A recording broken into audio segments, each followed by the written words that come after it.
Hello दोस्तों, मैं अजय आपके इस चैनल पे स्वागत करता हूं और हमारे चैनल का नाम है लर्न विद अजय सर। आप इस चैनल पे देखेंगे आपको कंपटीशन एग्जाम्स की तैयारी करवाई जाएगी। कंपटीशन एग्जाम्स का मतलब है वन डे एग्जाम्स, ठीक है। एग्जाम्स एसएससी हो, रेलवे हो या आपकी बैंकिंग हो, आप सभी चीज़ों की आपकी यहाँ पे तैयारी करवाई जाएगी। और देखो, अब जो समय चल रहा है वो चल रहा है कोविड-19 का। अब कोविड-19 की वजह से हमारा देश और पूरी दुनिया ये ग्रस्त है, और ये ग्रस्त है इस वजह से हम ना तो क्लास में पहुंच पा रहे हैं और ना हम गैदरिंग कर पा रहे हैं।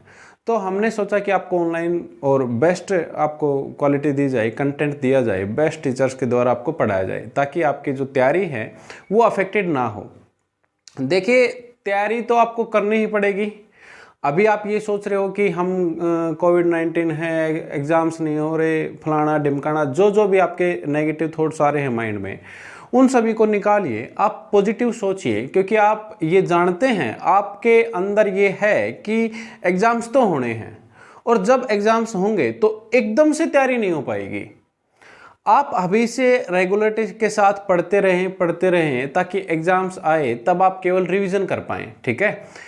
केवल इसी वजह से आपके लिए हम ये अपना कंटेंट आपके साथ शेयर करेंगे। अगर आपको अच्छा लगे, हमारी तरफ से तो अच्छा ही है, बाकी अगर आपको अच्छा लगे तो आप देख सकते हैं, पढ़ सकते हैं, आप अपनी तैयारी को सुचारू रूप से जारी रख सकते हैं। आपको बच्चे तैयारी तो करनी पड़ेगी अगर आपको गवर्नमेंट जॉब चाहिए तो। गवर्नमेंट जॉब क्या है? गवर्नमेंट जॉब आप सभी को पता है। अगर आप कंपटीशन में आए हैं तो 4 सब्जेक्ट होते हैं: रीजनिंग, मैथ, इंग्लिश और जीएस। देखिए, इसमें कुछ जैसे कि मैथ हो गया, कॉन्सेप्चुअल है, पूरे के पूरे कॉन्सेप्ट हैं वो आपको सीखने पड़ेंगे। रीजनिंग हो गई, आप कम एफर्ट्स में ज़्यादा नंबर लेके जा सकते हो। सबसे आसान और सबसे कम जो एफर्ट्स लगाने हैं वो आपको रीजनिंग में लगाने हैं। अब जो सबसे कम एफर्ट लगाएंगे रीजनिंग में और उससे बेहतर स्कोर कर पाएंगे, पहली बात। दूसरी बात ये होगी, आपका नंबर आता है इंग्लिश का। बहुत सारे बच्चे डरते हैं इंग्लिश से, इंग्लिश ये है, इंग्लिश वो है, हमें तो समझ ही नहीं आती, हमें तो बचपन से ही समझ में नहीं आई कभी इंग्लिश। तो मैं आपको बता देना चाह रहा हूँ और ये बात सही है, आप इस चीज़ को माने कि इंग्लिश दूसरा ऐसा सब्जेक्ट है जिसमें आप कम एफर्ट्स लगा के बेहतरीन स्कोर कर सकते हो। आपको एफर्ट्स तो करने पड़ेंगे, रीजनिंग में कम लेकिन इंग्लिश में ज़्यादा, लेकिन इतना नहीं कि आप मैथ के जैसे कि बहुत सारे आप क्वेश्चंस निकाल पा रहे हो। जीएस है, अब जीएस का क्या है? जीएस तो बहुत बड़ा सब्जेक्ट है, उसमें एक ही सब्जेक्ट में 10 सब्जेक्ट आ जाते हैं। भाई हिस्ट्री, आप हिस्ट्री नहीं पढ़ोगे, आप पॉलिटी नहीं पढ़ोगे, आप ज्योग्राफी नहीं पढ़ोगे, आप इकोनॉमिक्स नहीं पढ़ोगे, आप करंट नहीं पढ़ोगे, आप खेल की दुनिया नहीं पढ़ोगे, आप क्या नहीं पढ़ोगे? आपको वो एक सब्जेक्ट में 10 सब्जेक्ट हैं। तो आप सभी की तैयारी करवाई जाएगी। और हमारा ये चैनल है, मैंने आपको जैसे कि बताया, learn with Ajay sir, learn with Ajay sir, इसके साथ जुड़ें ज़्यादा से ज़्यादा। हमने बहुत सारे ऑफलाइन क्लासेस में बच्चे पढ़ाए हैं, बहुत ही बच्चे पढ़ाए हैं। तो ऐसी बात नहीं है कि अब दिक्कत ये आती है, जैसे कि हम ऑनलाइन आए हैं तो हमारे सामने केवल कैमरा है, हमारे सामने केवल कैमरा है। ऑफलाइन क्लासेस में हमारे सामने पूरी की पूरी क्लास होती थी, पूरे हॉल में बच्चे ही बच्चे रहते थे, तो उस टाइम हमें रिस्पॉन्स तुरंत मिल जाता था। समझ में आ रहा है, नहीं आ रहा, किसी की प्रॉब्लम है, किसी का डाउट है, जो भी है वो तुरंत मिल जाता था हमें। लेकिन यहाँ पे कैमरा है और पहली बार ऑनलाइन आए हैं तो थोड़ा अजीब भी लग रहा है कैमरे के सामने, तो वो कोई इश्यू नहीं है, 2-4-5 दिन में हो जाएगा सब कुछ नॉर्मल। और बस मेरा तो यही कहना है कि सरकारी नौकरी एक तपस्या है, आपको तपना पड़ेगा इसमें। और ये जो 4 घर हैं, रीजनिंग, मैथ, जीएस और इंग्लिश, ये घर ही समझे आप, इन घर के अंदर में से तो निकलना ही पड़ेगा आपको अगर गवर्नमेंट जॉब चाहिए तो। तपना है, ये एक तपस्या है। देखें, रीजनिंग के बारे में मैं आपको बता देता हूं कुछ। देखें,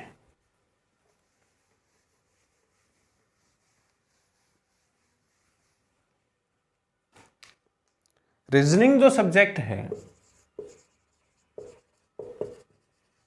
वो डिवाइडेड है 2 पार्ट्स में। कितने पार्ट्स में? 2 पार्ट्स में। एक तो वर्बल और एक नॉन वर्बल, दूसरा नॉन वर्बल। अब नॉन वर्बल में क्या क्या आता है ये देख लें। नॉन वर्बल में water image, mirror image, dice, figure, embedded, figure formation, ये कुछ चैप्टर हैं। सारे तो मैंने नहीं लिखे यहाँ पे, लेकिन कुछ ऐसे चैप्टर्स हैं जो नॉन वर्बल का पार्ट है। अब नॉन वर्बल जो है हम उसको कहते हैं जो अभाषिक हो, जिसमें लैंग्वेज नहीं हो, जिसमें केवल और केवल क्या होंगी आपकी फिगर। फिगर पे आपका क्वेश्चन पूछा जाएगा, फिगर से ही समझ के आपको आंसर देना है। इसका मतलब है हिंदी में अगर मैं लिखूं, यहां पे लिख देता हूं हिंदी में, देखिए अभाषिक,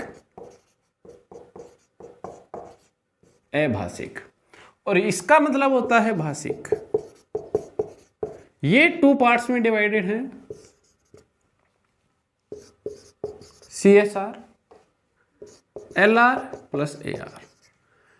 CSR का क्या मतलब है? Common sense reasoning.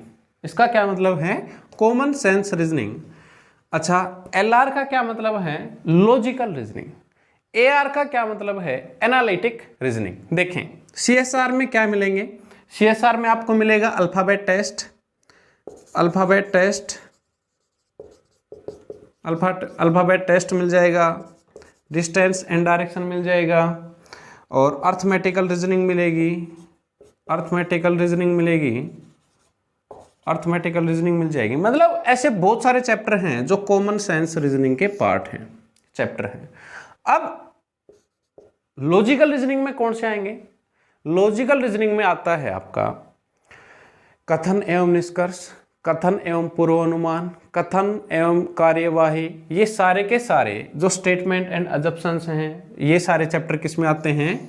Logical reasoning में। एनालिटिक रीजनिंग की बात करें तो एनालिटिक रीजनिंग में क्या होगा?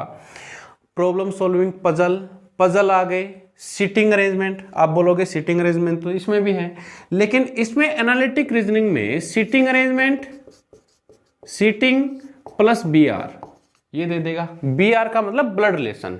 अब सीटिंग भी है कॉमन सेंस रीजनिंग का पार्ट, ब्लड रिलेशन भी है कॉमन सेंस रीजनिंग का पार्ट, लेकिन इन दोनों को मिला दिया तो वो क्या बन गया?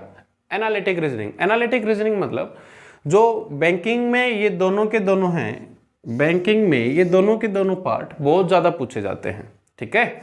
और जो बाकी के एग्जाम्स हैं उसमें ये ज़्यादा पूछी जाती है कॉमन सेंस रीजनिंग और अभाषिक, नॉन वर्बल, ये ज़्यादा पूछी जाती है आपसे।